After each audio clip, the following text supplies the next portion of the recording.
الله العظيم ونصلي ونسلم على رسول الكريم أما بعد.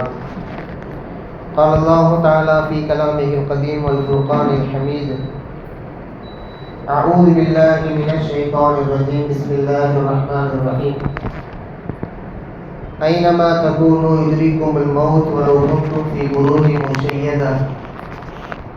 صدق الله العظيم. وقال سيدنا مولانا محمد صلى الله عليه وسلم في حديثه الشريف: الموت نصيحة ساكنة. அல்லாஹ்வின் கிருபையால் நாம் எல்லாம் 4வது நாள் தராவீஹை நிறைவு செய்திருக்கின்றோம். 3 நோன்புகளை முடித்திருக்கின்றோம். அல்ஹம்துலில்லாஹ். இந்த தருணத்தில் ஒவ்வொரு நாளும் ஒரு தலைப்பை எடுத்து ஒரு ஆயத்தை எடுத்து அதற்கான விளக்கங்களை சொல்லி வருகிறோம். அல்லாஹ் அதன் மூலம் நமக்கு பெரிய ஹிதாயத்தை கொடுக்க வேண்டும். நேற்று ஓதப்பட்ட வசனம்: ஐனமா தகூனு யுத்ரிக்குமுல் மௌத் வலவ் குன்தும் ஃபீ புரூஜின் முஷையதா. நீங்கள் உறுதியாக கட்டப்பட்ட கோட்டைகளில் இருந்தாலும் மௌத்து உங்களை வந்து சேரும். மௌத்தை பற்றின ஒரு ஆயத்.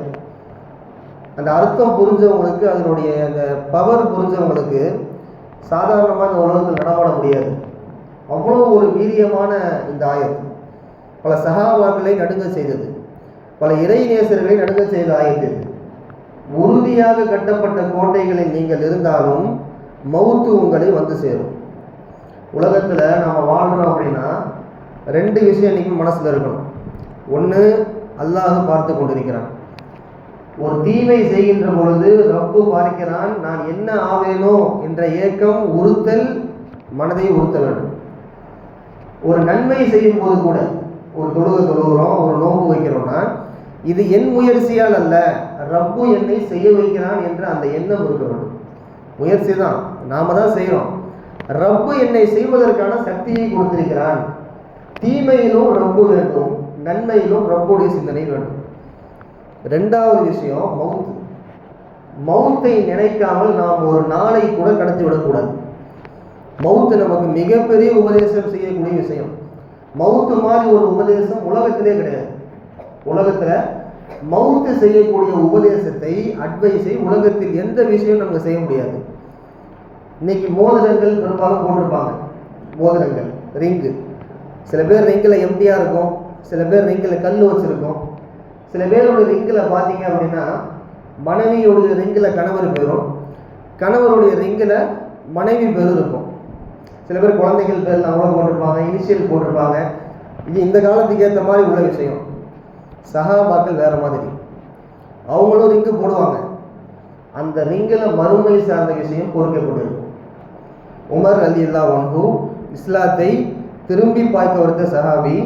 அவர் ரிங்கில் பார்த்தீங்க அப்படின்னா கஃபா பில் மௌத்தி வாழிதன், மரணமே சிறந்த உபதேசி என்ற வார்த்தையை அவர்கள் பதிவு செய்திருப்பார்கள். அதை பார்க்கும் போதெல்லாம் எனக்கு மரண சிந்தனை வரணும் அப்படின்னு ஒரு சஹாபி கேட்டதுக்கு அந்த பதில் அவங்க சொன்னாங்க.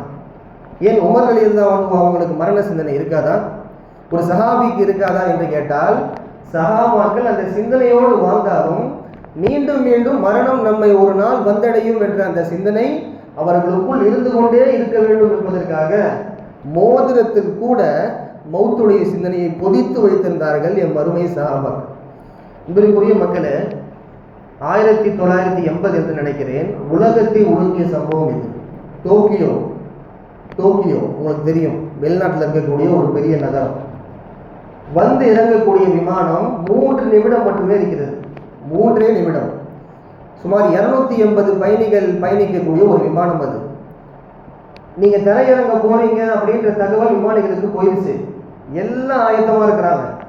ஆயத்தமாக இருந்த அந்த சமயத்தில் 3 நிமிடத்தில் இறங்க வேண்டிய அந்த விமானம் வெடித்து சிதறுகிறது. யாருக்காவது தெரிந்திருக்குமா? நினைத்து பார்த்திருப்பார்களா?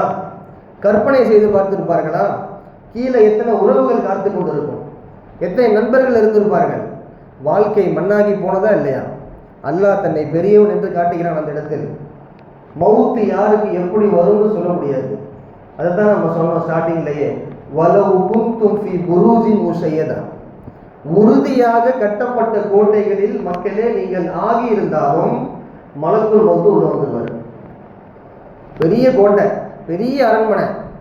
என்னை மவுத்து நெருங்காது நீங்கள் உட்காந்துருந்தாலும் மலக்குள் மவுத்துக்கு அது ஒரு பெரிய மேட்டரே இல்லை. ஒரு வந்துருவார். ஒரு 3 வருடம் முன்பு என்று நினைக்கிறேன் இந்த செய்தி உலகத்தை திரும்பி பார்க்க வச்சது. ஒரு 1912 மூழ்கிய டைட்டானிக் கப்பலை பார்வையிடுவதற்கு ஒரு 5 பேர் கொண்ட குழு கடலுக்குள் செல்கிறது. கடலுக்குள்ள நீர்மூழ்கி கப்பல் மூலமா, சப்மேரின் மூலமா 5 பேர் கொண்ட குழு உள்ள போறாங்க. எதை பார்க்கறதுக்கு? ஒரு 100 வருஷத்துக்கு முன்னாடி மூழ்கின டைட்டானிக் கப்பல் எப்படி மூழ்கி இருக்கு, இந்த காட்சியை பார்க்கலான்னு போறாங்க. கடலுக்குள் உள்ளே செல்ல செல்ல செல்ல ஒரு கட்டத்திற்கு மேலே அந்த ஸ்பாட்டை அவங்க அடைஞ்ச உடனேயே ஒரு மணித்துளிகளில் வெடித்து சிதறுகின்றார்கள். 5 பேர் கொண்ட குழு. கண்ட்ரோல் ரூமுக்கு தகவல் வந்துருச்சு, போனவங்க இறந்துட்டாங்க. மூழ்கி போன டைட்டானிக் கப்பலை பார்க்க போன அவர்கள் மூழ்கடிக்கப்படுவார்கள் என்று அவர் நினைத்து பார்த்தார்களா? குர்ஆன் அல்லாஹ் சொல்றான், ஓமா தத்ரி நஃப்சுன் பி ஐயி அர்தின் தமூத். சுப்ஹானல்லாஹ். உலகத்தில் எந்த ஆன்மாவுக்கும் தெரியாது அவர்கள் எங்கு மௌத்தாவார்கள் என்று. கடலில் போய் கொண்டிருக்கின்ற பொழுது, விமானத்தில் பறந்து கொண்டிருக்கின்ற பொழுது, ஏன் ஒரு டெத்துக்கு நம்ம போயிட்டு இருப்போம், ஊர்ல ஒரு டெத்து, அந்த டெத்தை பார்க்கறதுக்கு இவர் போயிட்டு இருப்பாரு. இவருக்கு அல்ல டெத்தை அந்த பயணத்தில் வச்சிருப்பான். ஒரு டெத்தை பார்க்கறதுக்கு இவர் போயிட்டு இருக்காரு, இவருக்கான டெத்தை என்ன பண்றான் அல்ல அந்த பயணத்தில் வச்சிருக்கான். கார் மோதி இறப்பு, ரயில் மோதி இறப்பு, ரயில் தடம் புரந்து பல பயணிகள் இறப்பு. நியூஸ் பார்க்குறோமா இல்லையா? மவுத்துடைய சிந்தனை நமக்கு இருந்து கொண்டு இருக்க வேண்டும். ஒரு பொருளை தயாரிக்கிறோம் அப்படின்னா அதில் மேனுஃபேக்சரிங் டேட் இருக்கும், எக்ஸ்பைரி இருக்கும். இது தயாரிக்கப்பட்ட நாள், இது இந்த பொருளை யூஸ் பண்ணாமல் அழிஞ்சு போகிற நாள், யூஸ் பண்ணக்கூடாதுன்னு அர்த்தம். மனுஷனுக்கும் அப்படி இருக்குது.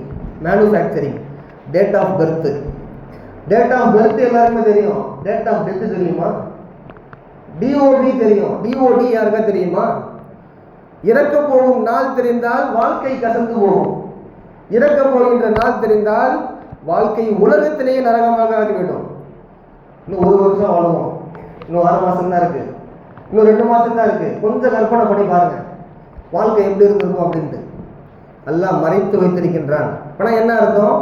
எப்போதும் நீங்கள் மௌத்து சிந்தனையிலேயே வாழ வேண்டும் என்ற அந்த ரகசியத்தை அல்லாஹ் உள்ளே பூட்டி வைத்திருக்கிறான் என்பதை நாம் கொஞ்சம் அசை போட்டு பார்க்க வேண்டும். உலகத்தில் மௌத்தை ஜெயித்தவங்க யாரா இருக்காங்களா? எதை வேணா ஜெயிக்கலாம்.